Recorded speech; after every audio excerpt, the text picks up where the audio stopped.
Relvarahu pidi just seda ära hoidma, aga nüüd on piirkond taas kuristiku serval.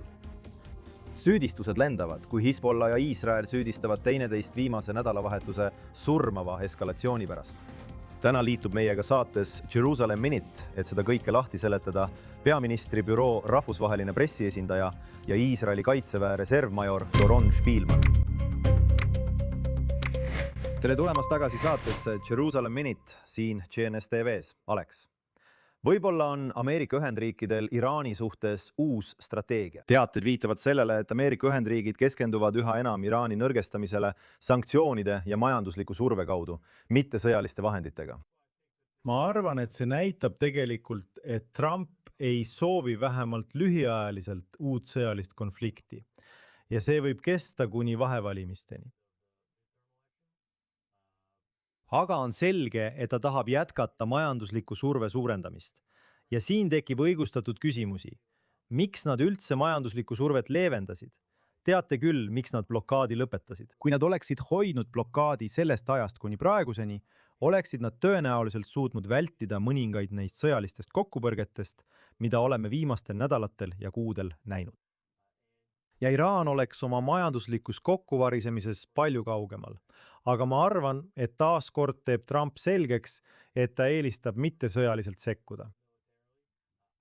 Ma ei arva tingimata, et see tähendab, et Ameerika Ühendriigid ei sekku sõjaliselt. Ma arvan lihtsalt, et vähemalt praegu paneb Trump oma kaardid lauale, öeldes ei sõjalisele sekkumisele ja jah majanduslikule survele.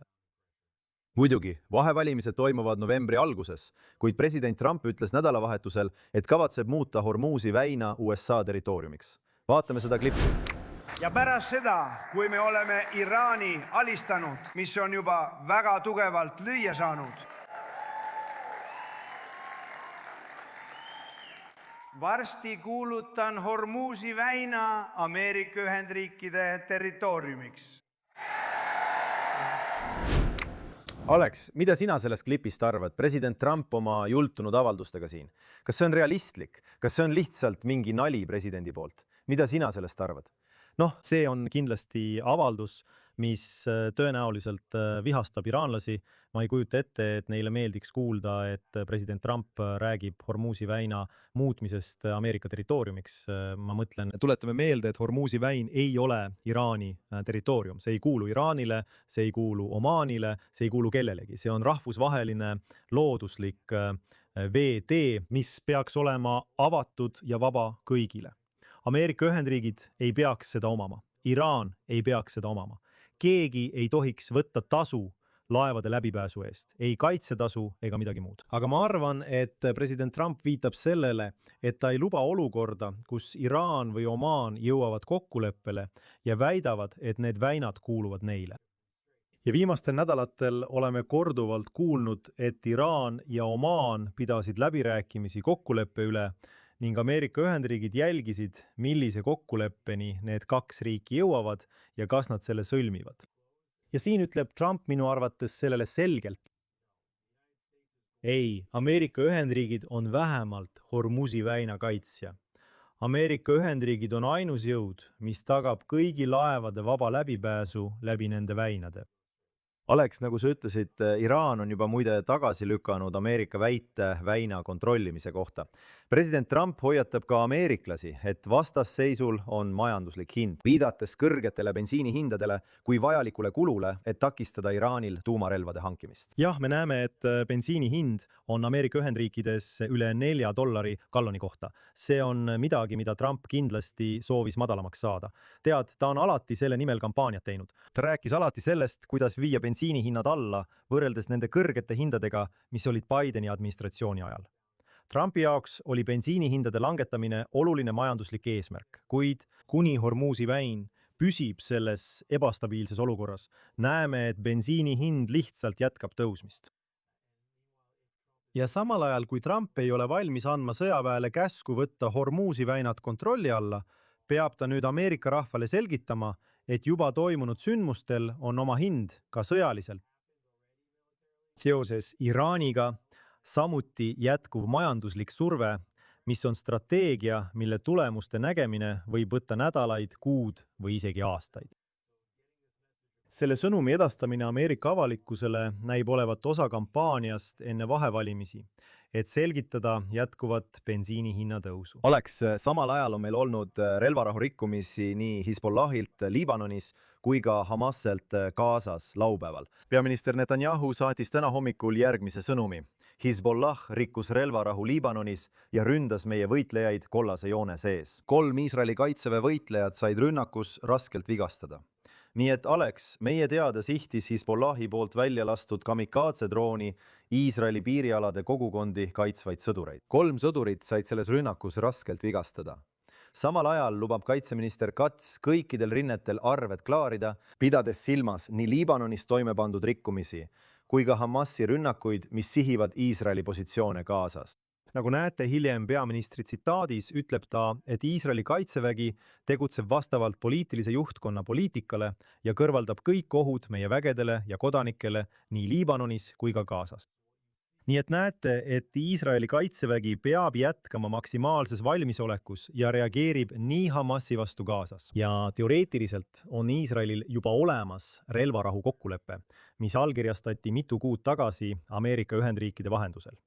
Ja 20 punktilist plaani, mis kehtestati, peaks jälgima see rahunõukogu, kuid Hamas keeldub ilmselt relvi loovutamast, nagu paljud neist arvasidki, et nii läheb. Ja sama asi on Liibanonis. Kuigi on olemas relvarahu kokkulepe, mille Iisrael sõlmis Liibanoni valitsusega, sellele relvarahu kokkuleppele ei kirjutanud alla Hezbollah. Ja tegelikult ongi Hezbollah see jõud, kes on Iisraeli rünnanud. Nii et Iisrael soovib olla relvarahu olukorras, kuid peab jätkuvalt ründama Hamasi Gazas ning samuti Hezbollahad Lõuna-Liibanonis. Et saada rohkem teavet Hezbollah kohta Liibanonis ja Hamasi kohta Gazas, on meil au tervitada stuudios Doron Spielmani, peaministri büroo rahvusvahelist pressiesindajat. Hea sind näha, Doron. Tunnen, nagu oleksin tagasi kodus, Josh. Sa oledki kodus, GNS-is oled alati kodus. Väga tore, et sa siin oled. Vaatame kohe nädalavahetusel Liibanonis toimunud olukorda. Hezbollah ründas Iisraeli sõdureid turvatsoonis Liibanoni piiri ääres, mis on selge relvarahu rikkumine. Iisrael vastas sellele. Teatatakse, et Liibanonis on 11 hukkunut. Paljud neist, või peaksin ütlema mitu neist, olid tsiviilisikud. Kuid peaministri büroo sõnul paigutas Hezbollah teadlikult tsiviilisikud kompleksi, teades, et Iisrael kavatseb vastata. Tead, see ongi see, millest inimesed aru ei saa. Tegelikult rääkisin just oma emaga, kes mulle helistas. Ta on ameeriklane ja küsis, mis Liibanonis juhtus. Ma ütlesin, ema, maailm ei suuda tegelikult mõista, kui kurjad need inimesed on. Nad ründasid meie vägesid turvatsoonis. Turvatsooni mõistes räägime vaid mõnest miilist Iisraeli piirist. Meie poisid demonteerivad infrastruktuuri. Enesetapudroon tuleb ja ründab neid, rikkudes sõlmitud kokkulepet, relvarahu kokkulepet. Siis nad ilmselt teavad Iisraeli luureandmete põhjal, et me saame teada, kust see käsk tuli ja anname vastulöögi. Mida see mees siis teeb? Ta võtab, vähemalt selle põhjal, mida ma loen, tsiviilisikud, omaenda perekonna ja viib nad sõjaväe peakorterisse. Ma mõtlen, kes teeks midagi sellist? Mille peale ta mõtleb? Ta mõtleb, et võib-olla keegi märkab seda ja me ei anna lööki. Või kui me anname löögi ja kõrvaldame ta, siis ohverdab ta kogu oma perekonna. Siis saab ta oma surmas näidata näpuga Iisraeli peale ja öelda, et teie tapsid tsiviilisikuid. See on nii absurdne. Ja tead, see lugu hakkas eile hargnema. Ma olin peaministri juures ja oli šabat. Ja lugu arenes edasi ja me nägime, kuhu see lugu liigub.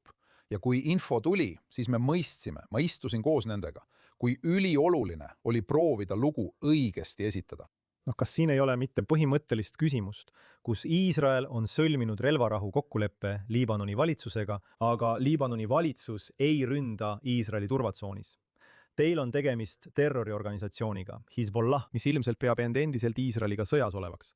Kuidas siis on võimalik, et teil on relvarahu kokkulepe ja Hezbollah, terroriorganisatsioon, kes polegi seda relvarahu kokkulepet algusest peale allkirjastanud, rikub seda relvarahu kokkulepet? Kuidas see toimib? Vaata, kogu see relvarahu kokkulepe põhineb tegelikult ühel asjal. Hezbollah ei saa selles pildis olla. See tähendab, kui me vaatame seda, Liibanon ja Iisrael, me oleme olnud kõrvuti 80 aastat. Suurem osa sellest ajast Iisraeli ja Liibanoni vahel oli rahulik. Isegi 1948 aastal sõlmis Iisrael varakult vaherahulepingu Liibanoniga. 67 Liibanon, tead, nad ütlesid, et nad liituvad. Tegelikult nad sõtta ei astunud. Iisrael kuni 1982 aastani, kui kõik muutus. Iisrael kogu selle aja jooksul oli võib-olla ainult 6 piiriülest vahejuhtumit, peaaegu mitte midagi. Kui Hezbollah tuli mängu, muutus kõik. Nii et kogu see kokkulepe põhineb ideel, et see uus tulevik, mida praegu kokku pannakse, see kõik põhineb ühel asjal. Hezbollah peab olema mängust väljas. Ja tead, minult küsiti, kogu aeg küsitakse, kas see tähendab, et läbirääkimised lagunevad?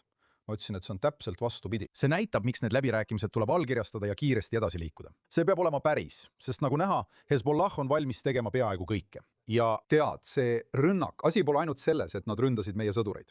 Kus nad ründasid? Nad ründasid otse Belfordi lossi piirkonnast, Al-Tahiri mäeharjalt, eks? Põhimõtteliselt, mis siis juhtus? See ongi tegelikult see kurjuse telg, mis on üles ehitatud Liibanonis. Aastaid, võib-olla isegi aastakümneid, Iraan, võib-olla isegi Põhja-Korea, jällegi välisallikate andmetel, ehitas selle tunnelite maa, seda nimetatakse tunnelite maaks. Ja Iisraeli kaitsevägi on suutnud nad koondada sellest harjast kaugemale. Ja nad teavad, et on kaotamas kogu oma positsiooni. See oli nagu nende teine kaitseliin. Ja seetõttu nad üritavad, enne kui me veelgi lähemale jõuame, rünnata meie vägesid, sest nad teavad, et nad on kadumisest vaid sammu kaugusel. Ja me peame lihtsalt edasi liikuma ja Liibanoniga kokkuleppele jõudma.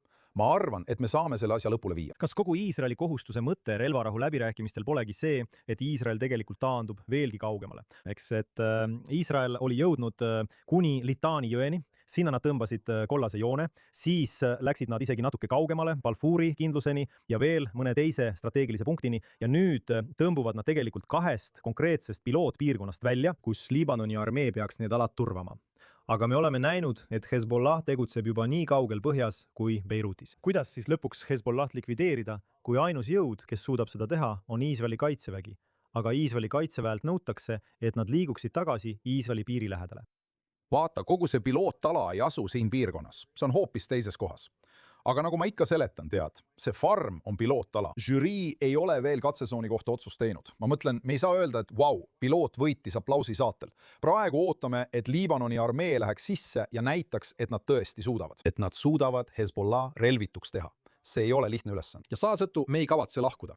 Tegelikult oleme me juba varem kohal olnud. Me oleme siin Altai mäeaheliku lähedal, kus Hezbollah on ehitanud tohutu peaaegu nagu maa-alune pentagon. See, mida nad sinna rajasid, on uskumatu. Me oleme selles piirkonnas, me tegutseme selles piirkonnas. Oleme selles osas olnud väga selged. Me ei saa taanduda enne, kui Liibanoni armee liigub edasi. Nii et pall on väga tugevalt nende käes. Ja Iisrael loodab, meie hoiame neile pöialt, et nad suudavad Hezbollah välja tõrjuda. Kui nad ei suuda Hezbollahad välja tõrjuda, siis ei ole enam midagi ees. Hezbollah ja Iisraeli kogukondade vahel on 10 miili. Me ei lähe kuhugi. Peaminister on olnud väga selge. Me ei liigu enne, kui näeme, et see on tehtud. Mis annaks Iisraelile üldse mingit märki, et Liibanoni armee on võimeline Hezbollah tagasi tõrjuma? Alad, kuhu me tagasi tõmbusime, on piirkonnad, on külad, mis olid Hezbollahst puhtad. Sa räägid küladest, kus Hezbollaht ei ole. Kui me taganeme ja Liibanoni armee siseneb, siis see on katsetsoon, et veenduda, et Hezbollah ei saa nendesse küladesse liikuda. Kui äkitselt hakkavad need külad Hezbollah lippe lehvitama, siis on meil väga tõsine probleem. Kui nad suudavad neid külasid hoida ja turvalisena hoida ning seejärel oma kohalolekut laiendada, see on nagu kõige muuga, eks. Sa tahad kedagi proovile panna. Tead, kõigepealt võta see süsteem, mis enam-vähem töötab ja veendu, et sa seda ära ei riku ning siis liigu edasi ja kasuta oma enda süsteemi. Nii et seal me praegu olemegi. Räägime olukorrast koha peal. Iisrael vastas, rünnates Hezbollah Radvani üksuse pataljoni ülemat. Ja ma tahaksin praegu teada, mida me võime oodata järgmiste tundide või päevade jooksul seoses võimaliku Hezbollah vastulöögiga sellele rünnakule.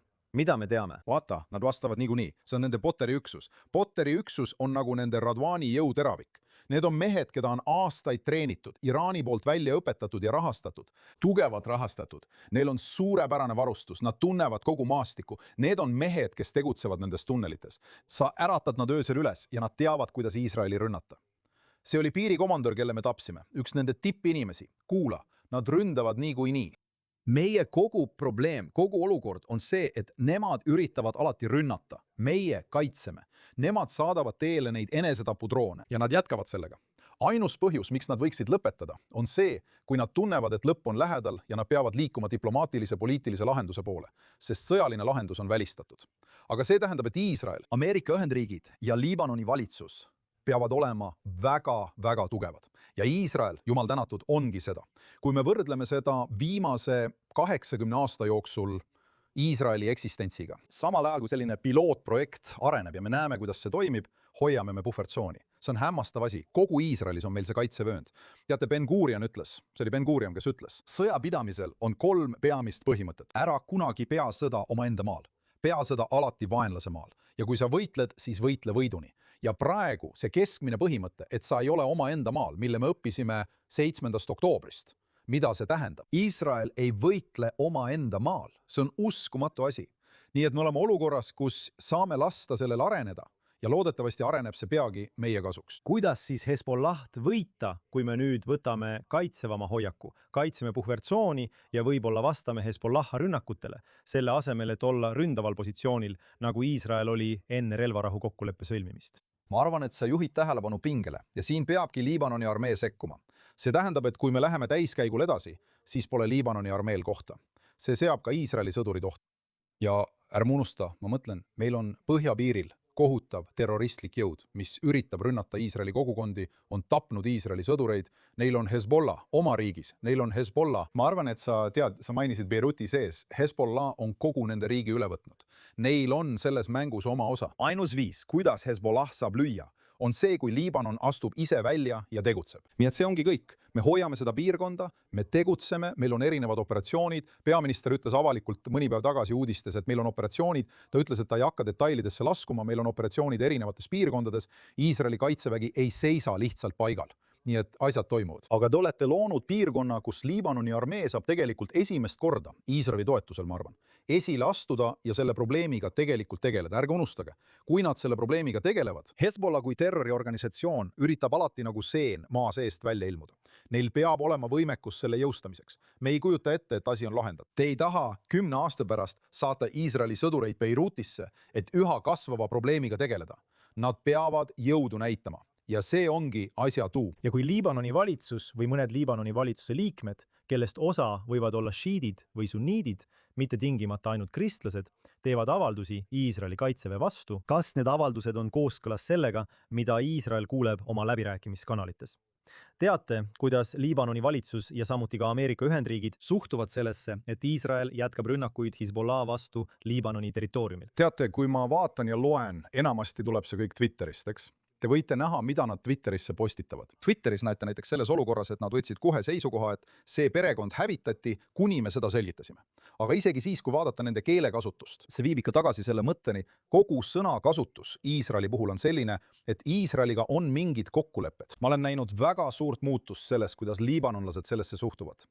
Ja selles, et nad tunnistavad Iisraeli suveräänsust. Teate, need inimesed ärkavad üles, kui Hezbollah on neil kõrvalmajas. Kui nad tulevad välja ja ütlevad, et nad tunnistavad Iisraeli suveräänsust, siis see on Liibanoni jaoks suur samm. Aga nagu ikka, kui nad tunnevad, et Hezbollah kasvab ja meie positsioon nõrgeneb, et me oleme nõrgad, Liibanoni ametnikuna oled sa palju tõenäolisemalt valmis hakkama oma seisukohti tasakaalustama ja liikuma teises suunas. Praegu on tõesti oluline aeg, et see kolmiklepe Iisraeli, Liibanoni ja USA vahel näitaks jõudu. Ja ma arvan, et see tuleb varsti ära teha. Toon ühe näite. 2006 aasta teise Liibanoni sõja lõpus, kus Iisrael ühel tasandil võitis, ütleme siis sõjaliselt, me tegelesime ohuga. Avalike suhete seisukohast oli see katastroof, sest nemad käisid ringi ja kuulutasid, et nad võitsid. Ja me näeme, kuidas Hezbollah rahastamine kasvas. Tead, mida nad tegid? Moron al-Ras, mis oli kogukond otse põhjapiiri taga, eks. Mida nad tegid? Nad ehitasid sinna pargi otse selle sõja kohale, mille nimeks pandi Iraani aed. Koos väikese Al-Aqsa mošeega. Seal oli pilt Suleimani kuju, mis näitas Iisraeli suunas. Ja nad tõid sinna lapsi, näitasid neile, kuidas nad sõja võitsid ja kuidas Iisrael on nõrk, lääs on nõrk ning see värbab. Sama asi toimub ka siin. Me ei taha, et Balfouri künka otsa tuleks Iraani aedade nimeline park. Me ei taha seda. On oluline näidata täielikku võitu ja ma arvan, et Iisraeli peaminister on sellele pühendunud. Seda võib kuulda ka kaitseministri sõnadest, aga jälle, selle kokkuleppe võti on see, et Liibanon astub mängu. Ma tahan edasi liikuda ja pöörata tähelepanu olukorrale Gazas, sest samal ajal rikub Hamas seal relvarahu. Nädalavahetusel avastati Hamasi lõhkeseade pärast seda, kui Iisraeli tank sellest üle sõitis. Tänu jumalale keegi ei saanud viga. Lisaks terroristid ületasid kollase joone ja ründasid Iisraeli kaitseväe positsioone. Palun, anna meile viimased uudised Gaza olukorra kohta. Hamas taastab oma jõude. See ongi nii lihtne. Viimase 8 kuu jooksul pidi Hamas relvadest loobuma. President Trumpi kogu kokkuleppe esimene punkt on, esimene sõna on Gaza deradikaliseerimine. Gaza ei tohi kujutada ohtu oma naabritele. Kogu kokkulepe põhineb ideel, et Hamas loobub relvadest. Nad on teinud täpselt vastupidist. Nad värbasid oma sõdureid. Mul on videod, mis näitavad, kuidas nad liiguvad ringi laetud relvadega kõigi toiduveokite ümber. Nad on hoidnud laskemoona. Oleme tabanud neid 7 erineval õppusel, kus nad harjutavad Iisraeli vastu. Hezbollah ei tegutse vaakumis. Nad kasvavad. See tähendab, et nad värbavad uuesti. Nad muutuvad üha agressiivsemaks. Ja Iisrael hoiab rindejoont. Kuid nagu peaminister on väga selgelt öelnud, see olukord ei jää selliseks, nagu ta praegu on. Praegu oleme rahul, et Ameerika Ühendriigid püüavad sekkuda ja tegelikult Hamasi relvituks teha. Me eelistame, et kui nemad saavad sellega hakkama, siis meie ei pea seda tegema. Aga päeva lõpuks me ei luba Hamasil kasvada ja uuesti laieneda sinna, kus ta varem oli. Kas keegi on praegusel hetkel lubanud vägesid Hamasi demilitariseerimiseks? On mõned riigid, kes on lubanud vägesid. Aga jällegi, vägede lubamine on üks asi, mis on oluline esimene samm. Teine asi on see, mida need väed tegema hakkavad. Teate küll, minna sisse ja Hamasi relvituks teha. Ma arvan, et me teame Iisraeli poolelt, et sa ei koputa lihtsalt uksele, tere, teate, mitu AK-47 ja Kalašnikovi teil on? Ei, sa koputad uksele ja keegi hakkab ukse kaudu tulistama. Nii et küsimus on, mida need väed tegema hakkavad ja kuidas nad kavatsevad Hamasi relvituks teha. Siin on Iisrael olnud uskumatult järeleandmatu. Me ei ole need, kes suruvad peale ukse juures relvade äraandmise poliitikat, kus Hamas annab oma relvad ukse juures ära ja läheb siis õhtust sööma. Tulevad välja, saad kleepsu ja saad oma relva tagasi. Nii et siin on palju küsimärke. Ameerika Ühendriigid on selle väeüksuse eraldanud, rahunõukogu on selle väeüksuse eraldanud ja kui see oleks õnnistus, kui keegi teine tuleks ja suudaks selle tegelikult ära teha. Me loodame, et nad suudavad seda teha. Kui nad ei suuda, siis teeme seda meie. Aga mis saab Türgist ja Katarist, kes ütlevad, et tahavad sellisesse jõudu kuuluda? Ma tean, et Iisrael, sealhulgas peaminister, on korduvalt keeldunud lubamast neil riikidel sellises jõus osaleda. 2 päeva tagasi kutsus Türgi üles Iisraeli hävitamisele. Katar rahastas ja majutas Hamasi juhtkonda, oli nende peamine toetaja ning on terrorismi suur toetaja kogu maailmas. Nende 2 riigi usaldamine Hamasi likvideerimiseks vaid 5 miili kaugusel Iisraeli kogukondadest oleks rahvuslik enesetapp. Ja nii on peaminister taas olnud väga selge, tõmmanud punase joone. Ei, me ei lase vaenulikul riigil, kes kutsub üles meie hävitamisele, kolida 5 miili kaugusele Iisraeli kogukondadest ja öelda, et nüüd vastutate teie nende inimeste likvideerimise eest, kelle te ise lõite. Iisraelil on olnud mitu pressiesindajat alates sõja algusest kuni tänaseni. Sõja alguses oli teatud hetkedel diplomaatiline rünnak Iisraeli ja eriti Iisraeli pressiesindajate vastu. Mida te nüüd oma ametikohal märkate seoses Iisraeli huvide kaitsmisega meedias ja avalikus ruumis? Milline on selle toon ja hoiak? Ma arvan, et see on uskumatult palju tõotav areng. Mind palkas peaministri büroo. Ma istun iga päev koos nii peaministri kui ka kõigi julgeolekujuhtidega ühe laua taga. Kõik on nüüd pühendunud ja see on kõigile selge, jumal tänatud. Eks ole, me oleme kangekaelne rahvas. Aga lõpuks, isegi kangekaelsele rahvale, tehti justkui massaaži ja me saime aru, et jah, see on tõesti 8. rinne. Sellest, mida ma süsteemi sees näen, on tõeline arusaamine, et see rinne, ma olen isegi kuulnud, et seda nimetatakse kas 8. rindeks või kõige tähtsamaks rindeks. Diplomaatiline Hasbara rinne, see, et suudame selgitada, mis toimub ja olla arengutest eespool. Ja kui sa ei ole eespool, siis vähemalt tulla välja ja öelda, mida me arvame, mitte ainult reageerida, eks. Isegi mina, olles aastaid olnud sõjaväe pressiesindaja, saad lõpuks üle ujutatud nii paljude küsimustega. Sa ei jõua peadki vee peale tõsta, et öelda, miks me üldse siin oleme. Ja praegu on tõeline arusaamine, et jah, me olemegi siin. Me seisame kurjuse vastu. Me oleme ainus riik kogu maailmas, kes mõistab, mida tähendab kurjusele vastu astuda. Tead, meid ei vaimusta need ideed, et tee head oma terroristist naabrile ja ta teeb sulle head vastu. Sellepärast muide osa maailmast ei meeldi see, mida me teeme, sest nad hoiavad endiselt kinni neist Lääne-Euroopa ideaalidest, et kui me lihtsalt oleme lahked ja aktsepteerime neid, siis nad hakkavad meid armastama. Noh, me teame, et seda ei juhtu ja seetõttu seisamegi neile vastu. Ja on oluline seista selle eest ja seda esile tõsta. Peaminister, kaitsevaldkonna juhtkond, kõik on ühel meelel. Ja ma arvan, et me näeme Iisraeli jaoks pöördepunkti. Ta on Doron Spilman, peaministri büroo rahvusvaheline pressiesindaja ja muidugi endine saatejuht siin JNS TV-s. Alati on hea sind tagasi näha. Suur tänu, et liitusid meiega saates Jeruusalemm minutiga. Mul on hea meel. Suur tänu Doronile. Alex, keskendume, kui võimalik, veidi rohkem Gazale.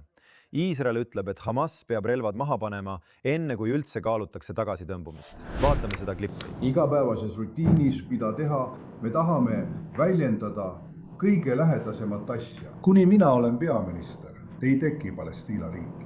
Ei Gazas ega läänekaldal, ei Fatahstani ega Hamastani. See on seoses konkreetsete asjadega, mida on viimastel uudistel küsitud, ma tahan sellest täpsustada.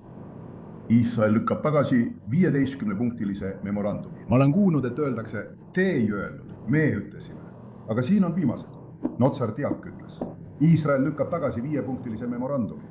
Sahel ei vii läbi ühtegi tagasitõmbumist enne, kui Hamas on relvitustamine. Ja kui ma ütlen Hamasi relvitustamine, siis see tähendab rasket relvastust, vähem rasket relvastust ja väike relv. Nagu me sellest eelmise nädalal rääkisime ja nüüd peaminister Netanyahu kordab neid väiteid, öeldes, et Hamas peab relvad maha panema, et Gaza rindel saaks toimuda edasiminek. Noh, umbes nädal tagasi nägime, ma arvan, me rääkisime sellest ka eelmisel nädalal saates, et rahunõukogu esitas uue 15-punktilise plaani ja see 15-punktiline plaan rääkis Hamasse leebemast relvitustamisest. Peamiselt sellest, et relvad kogutakse kokku, hoitakse ladudes ja et Palestiina politsei, mitte Hamas, oleks võtme eest vastutav.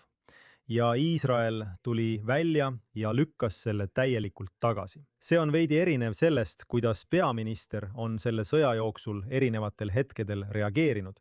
Eriti, kui president Trump oli ametis. Peaminister otsib tavaliselt rohkem kulisside taga diplomaatilisi kanaleid, et selgitada Iisraeli seisukohta. Tead, me lähme nüüd valimistele vastu. Meil on nüüd vaid 3 kuud jäänud 7. oktoobri 27. valimiskuupäevani. Ja mida sa näed on see, et peaminister astub kindlalt välja ja ütleb, et see 15-punktine plaan on Iisraeli seisukohalt täiesti vastuvõetamatu. Iisrael ei nõustu sellega. Nad ei kavatse taanduda ühestki punktist Gaza sees, ei kollase joone taga ega kollase joone ees. Ja Iisrael kontrollib suurt osa territooriumist kollase joone ees. Nii et Iisrael ütleb, et nad ei kavatse taanduda. Ma arvan, et siin oli midagi väga huvitavat, mida peaminister siin ütles, mida ta varem tegelikult öelnud ei olnud. Ja ta ütles, et Palestiina riiki ei looda. Ja ta on korduvalt öelnud, et ta ei luba Palestiina riigi loomist Juudamaal ja Samaarias. Aga mida ta siin selles avalduses ütles, ma arvan, et esimest korda on see, et ta ei kavatse isegi Gazat lubada ametlikuks Palestiina riigiks. Mitte Hamasi alaks, mitte Fatahi alaks.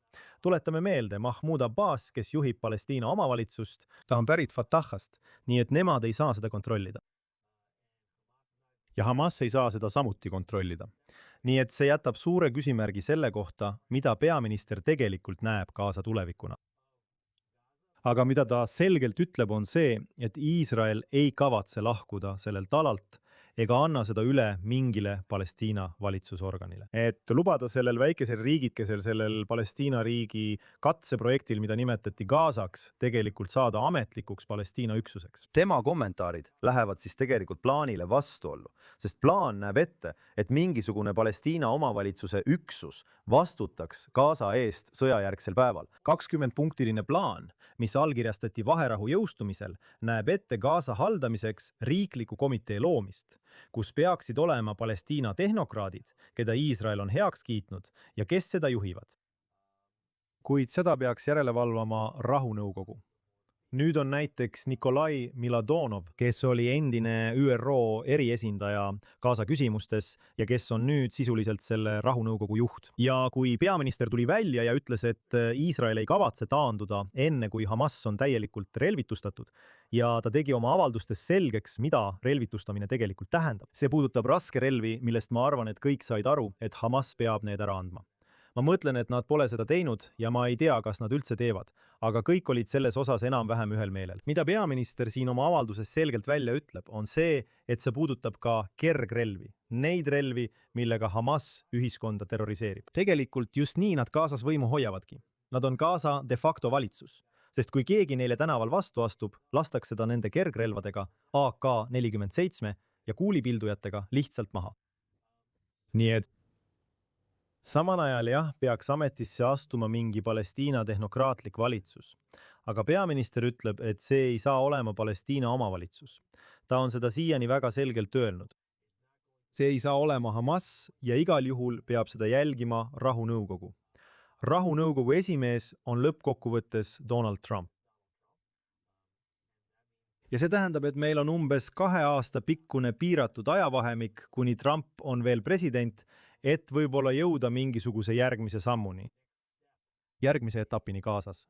Muidu tuleb uus president ja kes teab, mida tema teha võib. Ta võib kogu rahunõukogu tükkideks rebida ja te leiate end taas ebastabiilsuse ajastul.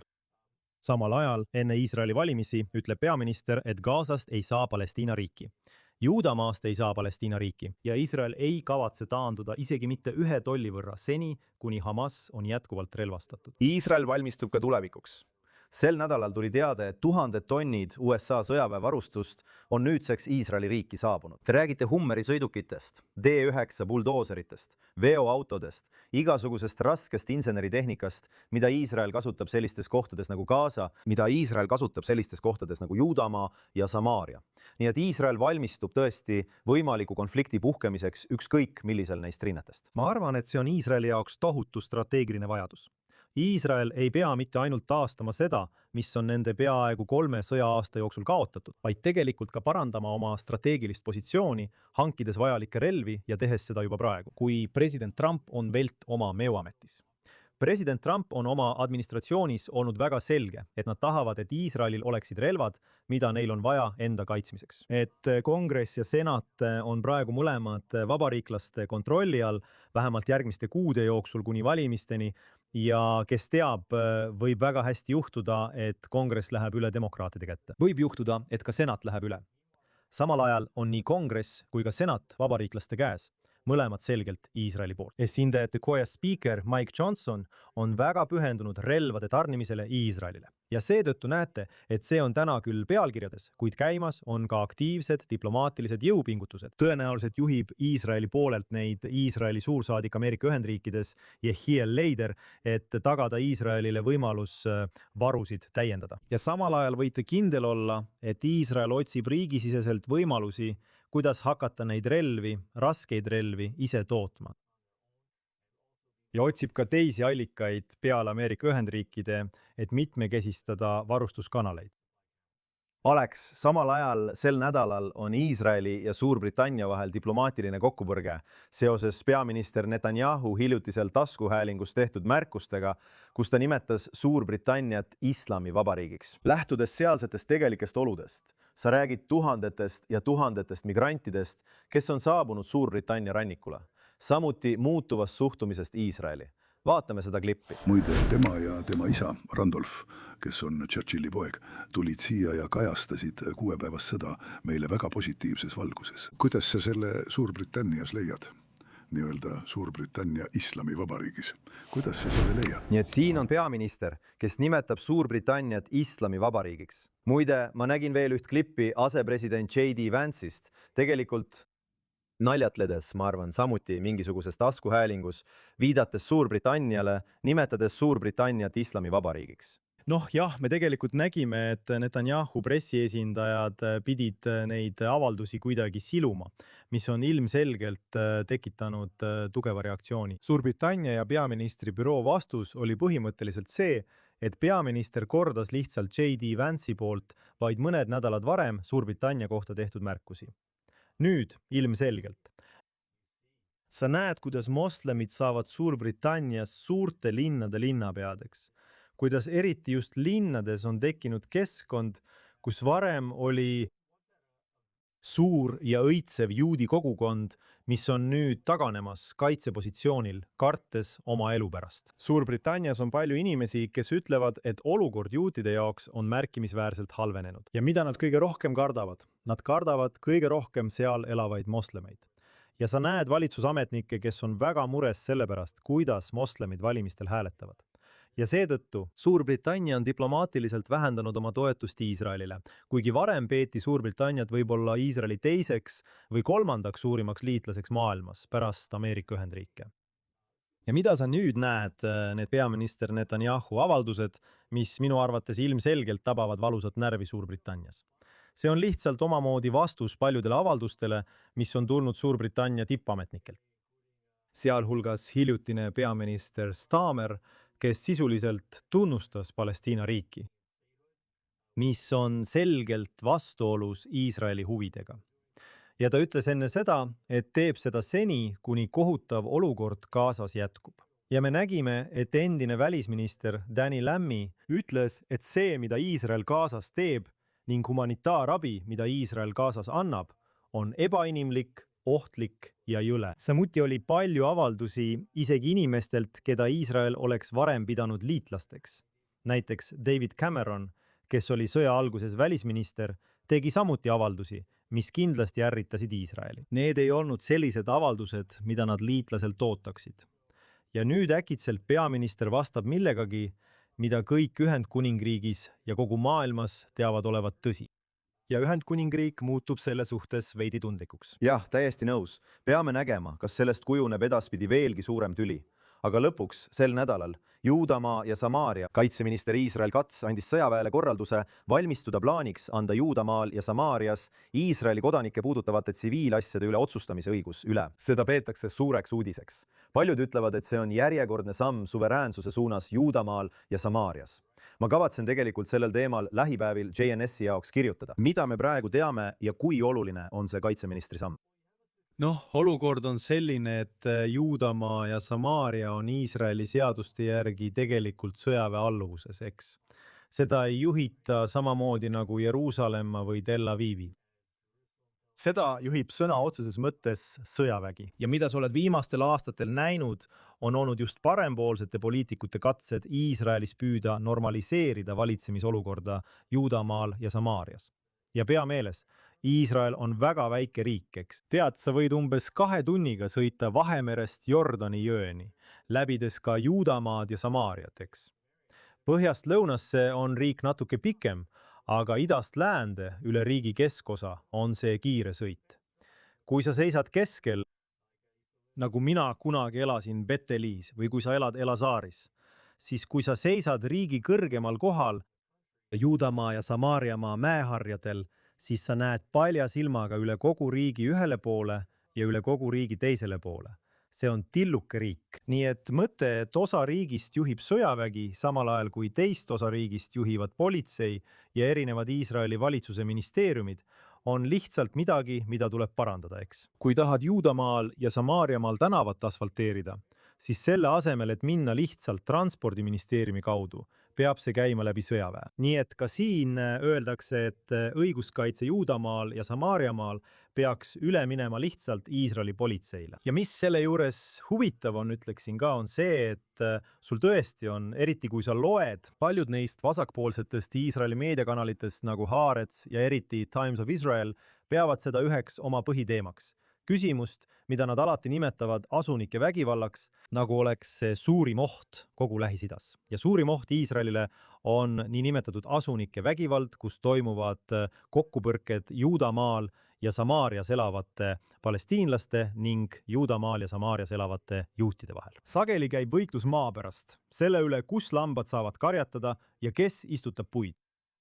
Ja nad kujutavad seda nii, nagu oleks see palju suurem oht Iisraeli julgeolekule kui Hezbollah või Hamas või näiteks Iraan, kes arendab ebaseaduslikke tuumarelvi.